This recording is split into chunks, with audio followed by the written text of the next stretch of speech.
എല്ലാവർക്കും നമസ്കാരം. ഏതൊരു പരിപാടി ഇതുപോലത്തെ ഒരു ആനുവൽ ഡേ അല്ലെങ്കിൽ ഇതുപോലത്തെ ഒരു പരിപാടിയിൽ ഏറ്റവും ബോറടിക്കുന്ന ഒരു സമയമാണ് ഈ സമയം. ഇങ്ങനെയുള്ള സമയം. കുറേ ഗസ്റ്റുകൾ വരും, നമ്മളെ ഉപദേശിക്കും, നമ്മളെ വിദ്യാഭ്യാസത്തിൻ്റെ മേന്മയെക്കുറിച്ചും പ്രിൻസിപ്പൾ വാദോരാതെ അച്ചീവ്മെൻറ്റ്സിനെ കുറിച്ച് സംസാരിക്കും. അപ്പം ഞങ്ങളൊക്കെ പണ്ട് ആനുവൽ ഡേ ഒക്കെ ഉണ്ടാകുമ്പോൾ ഞാൻ പൊതുവേ പോകാറില്ല. പോയിട്ടുള്ള 2-3 പരിപാടികൾക്ക് തന്നെ ആദ്യത്തെ വെൽക്കം ഡാൻസ് കാണും. കാരണം ആ കൂട്ടത്തിൽ ഏതെങ്കിലും ഒരു പെൺകുട്ടിയായിട്ട് എന്തെങ്കിലും ഇഷ്ടമൊക്കെ ഉണ്ടാകും, താല്പര്യമുള്ളൊരു കുട്ടികളുണ്ടാവും. അപ്പോൾ വെൽക്കം ഡാൻസ് കഴിഞ്ഞ് കഴിഞ്ഞാൽ പൊതുവേ ഒന്ന് പുറത്തൊക്കെ പോയി കഴിഞ്ഞാൽ പിന്നെ ഇതേപോലെ അതിഥികൾ വരും. അതിഥികൾ വന്നിട്ട് ഇങ്ങനെ ആദ്യം പ്രിൻസിപ്പൾ വന്നിട്ട് തള്ളി മറിക്കും. സാർ 100 ആയുസ വേണ്ട. അപ്പോൾ ഈ ലോകത്തില്ലാത്തത്രത്തോളം അച്ചീവ്മെൻറ്റ്സ് ഈ സ്കൂൾ നേടിയെടുത്തു, ട്രോഫികളും അതിനെക്കുറിച്ച് പറയും. എൻ്റെ സ്കൂളിൽ ഒടുക്കത്തെ തള്ളായിരുന്നു എൻ്റെ പ്രിൻസിപ്പൾ. അപ്പോൾ ഇതൊക്കെ കേട്ടിരിക്കാൻ നമുക്ക് പറ്റില്ല. അപ്പോൾ ഞങ്ങൾ പുറത്തൊക്കെ പോയി ജ്യൂസൊക്കെ കുടിച്ച് വരുമ്പോഴും അപ്പോൾ ഈ ഒരു ചടങ്ങാണ് എന്നെ സംബന്ധിച്ചിടത്തോളം ഞാൻ കുട്ടിയായിരുന്നപ്പോൾ എന്നെ ഏറ്റവും കൂടുതൽ ബോറടിപ്പിച്ചിരുന്ന അതുകൊണ്ട് തന്നെ ഈ വൈകിയ വേളയിൽ ഞാൻ അധികം സംസാരിപ്പിച്ച് നിങ്ങളെ ബോറടിപ്പിക്കുന്നില്ല. കാരണം നമുക്ക് ഏറ്റവും കൂടുതൽ ഇഷ്ടമല്ലാത്തൊരു കാര്യം എന്ന് പറയുന്നത് കേൾക്കാൻ താല്പര്യമില്ലാത്തത് അല്ലെങ്കിൽ ഇഷ്ടമല്ലാത്തത് എന്താണെന്നറിയാമോ? ഉപദേശം. ചിലപ്പോൾ നമ്മൾ നന്നായി പോയാലോ എന്നുള്ളൊരു ചിന്തയുണ്ട്.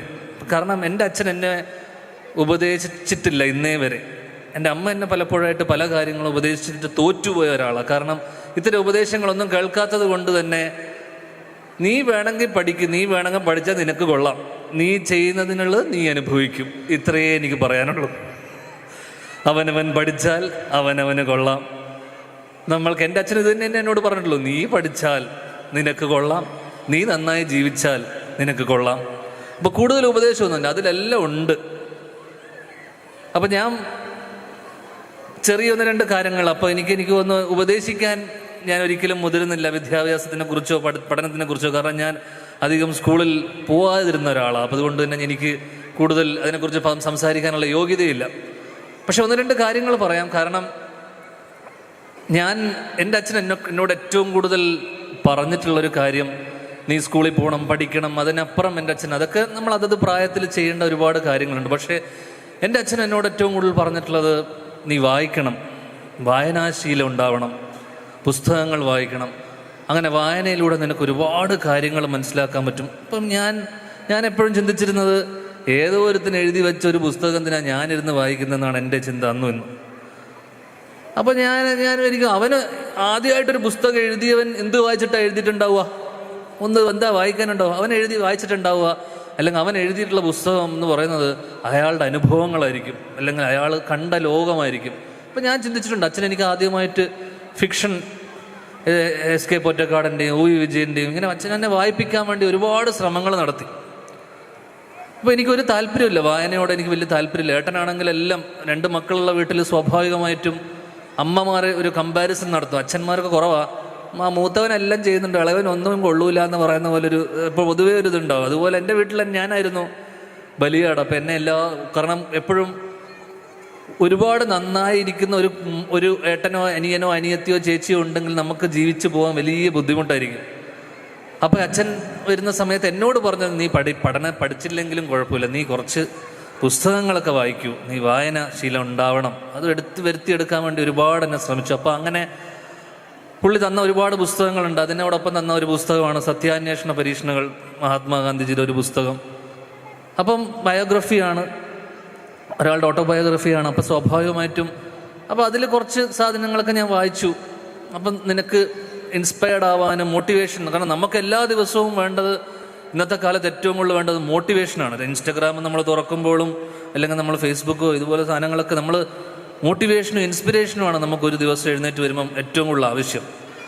അപ്പം ഞാനും കുറച്ചൊക്കെ മോട്ടിവേറ്റഡായി ഇതൊക്കെ വായിക്കുന്ന സമയത്ത്. പക്ഷേ ഞാൻ ഏറ്റവും കൂടുതൽ ഇൻസ്പയർഡ് ആയിട്ടുള്ളത് പലപ്പോഴും നമ്മുടെ ചുറ്റുമുള്ള ആൾക്കാരിൽ നിന്നും നമ്മൾ കണ്ട മനുഷ്യന്മാരിൽ നിന്നുമാണ്. അപ്പോൾ എന്നെ ഏറ്റവും കൂടുതൽ ഇൻസ്പയർ ചെയ്തിട്ടുള്ളത് എൻ്റെ അച്ഛൻ തന്നെയാണ്. കാരണം എൻ്റെ അച്ഛൻ പറഞ്ഞ കഥകൾ, അദ്ദേഹം ജീവിച്ച ജീവിതം, മലബാറിൽ നിന്ന് തലശ്ശേരി പോലത്തെ സ്ഥലത്ത് നിന്ന് ചെന്നൈയിൽ വന്ന് സിനിമയിലേക്ക് വന്നു. സിനിമയിൽ ഒരു രീതിയിലും രക്ഷപ്പെടില്ല എന്ന് മനസ്സിലായി അഭിനയിക്കാൻ വന്ന ആളാണ്. അപ്പോൾ അവിടുന്ന് അദ്ദേഹം അനുഭവിച്ച് അയാളുടെ ഒരു ജേണി അല്ലെങ്കിൽ അദ്ദേഹത്തിൻ്റെ ഒരു ട്രാവൽ ഭയങ്കര വലുതാണ്. ഒരു പ്രിവിലേജും ഉണ്ടായിരുന്നില്ല. എനിക്കിപ്പോൾ ഈ കാണുന്ന എല്ലാ പ്രിവിലേജും ഉണ്ട്. ഞാൻ ശ്രീനിവാസൻ്റെ മകനാണ്, നെപ്പോ കിഡാണ്. പക്ഷെ ഇതൊന്നുമില്ലാതെ അദ്ദേഹത്തിൻ്റെ ജേണി എന്നെ ഒരുപാട് ഇൻസ്പയർ ചെയ്തിട്ടുണ്ട്. അങ്ങനെ വർഷങ്ങൾക്ക് ശേഷം ഞാൻ പഠിക്കാൻ വേണ്ടി ചെന്നൈയിലേക്ക് വന്ന സമയത്ത് അച്ഛൻ സ്ഥിരമായി മീറ്റിങ്ങുകൾക്കും അല്ലെങ്കിൽ എന്തെങ്കിലും പ്രോഗ്രാമിനൊക്കെ എന്തെങ്കിലും മീറ്റിംഗ് ഒക്കെ ഉണ്ടായിരുന്നെങ്കിൽ ഒരു ഹോട്ടലിലാണ് എപ്പോഴും പോയിരുന്നത്. അത് അശോക് നഗറിലുള്ള ഗോകുലത്തിൻ്റെ ഒരു ഹോട്ടൽ. അത് ഈ ഹോട്ടൽ ഇപ്പോഴും ഇല്ലേ? ഉണ്ടോ? അങ്ങനെ ഈ ഗോകുലത്തിൻ്റെ ഹോട്ടലിൽ അച്ഛൻ പോയിരുന്ന സമയത്ത്, അപ്പോൾ ഞാൻ 8ാം ക്ലാസ്സിലൊക്കെ പഠിക്കുന്ന സമയം, അപ്പോൾ എനിക്ക് ഈ ഹോട്ടൽ ആരുടെയാണെന്നോ എന്താണെന്നോ അറിയില്ല. കോടമ്പക്കം ബ്രിഡ്ജ്, ചെന്നൈയിലെ ബ്രിഡ്ജ് കയറുന്ന സമയത്ത് ഒരു വലിയ ബിൽഡിങ്ങിൻ്റെ സൈഡിൽ എഴുതി വെച്ചിട്ടുണ്ട് ശ്രീ ഗോകുലം ചിറ്റ്സ്.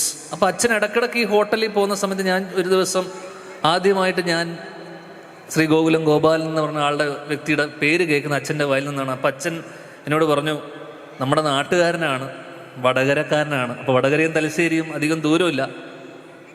അപ്പം ഞാൻ എപ്പോഴും വിചാരിച്ചു, അപ്പം എൻ്റെ അച്ഛനേക്കാളും വലിയൊരാളോ എന്ന് വെച്ചാൽ മലബാറിൽ നിന്ന് വന്ന്, അല്ലെങ്കിൽ എനിക്ക് മലബാറുകാരോട് സ്വാഭാവികമായിട്ടും വേറെ തന്നെ ഒരു അനുകമ്പയും സ്നേഹവും ഉണ്ട്. കാരണം എനിക്ക് പ്രത്യേകിച്ചൊരു ഇഷ്ടമുണ്ട്. അപ്പോൾ അതുകൊണ്ട് തന്നെ ഞാൻ അച്ഛനോട് ചോദിച്ചു, ആദ്യമായി ഞാൻ ഇദ്ദേഹത്തെക്കുറിച്ച് കേൾക്കുന്നത് അച്ഛൻ്റെ വായിൽ നിന്നാണ്.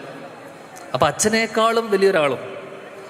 അപ്പം അച്ഛൻ എന്നെ ഇൻസ്പയർ ചെയ്തതിന് അത്ര തന്നെ എന്നെ ഇൻസ്പയർ ചെയ്ത, ഇപ്പം ഞാൻ പറയുന്നത്, നമ്മൾ ഈ മോട്ടിവേഷനും ഇൻസ്പിറേഷനും വേണ്ടി നമ്മൾ അധിക ദൂരമൊന്നും പോകണ്ട. ഈ കാണുന്നതൊക്കെ തന്നെ, ഈ സ്കൂളും ഇതും ഒക്കെ തന്നെ ഇദ്ദേഹം ഉണ്ടാക്കിയതാണ്. അപ്പം നമ്മൾ അബ്ദുൽ കലാമിൻ്റെ വിങ്സ് ഓഫ് ഫയറോ അല്ലെങ്കിൽ മഹാത്മാഗാന്ധിയുടെ എക്സ്പെരിമെൻറ്റ്സ് ട്രൂത്തോ ഇതൊന്നും വായിക്കണ്ട. നമ്മുടെ തൊട്ടടുത്ത് നിൽക്കുന്ന ഇദ്ദേഹത്തിൻ്റെ ലൈഫും ജീവിതവും അവർ വന്ന വഴികളും ഒന്നറിയാൻ ശ്രമിച്ചാൽ തന്നെ ഇതിനകത്തെല്ലാം ഉണ്ട്.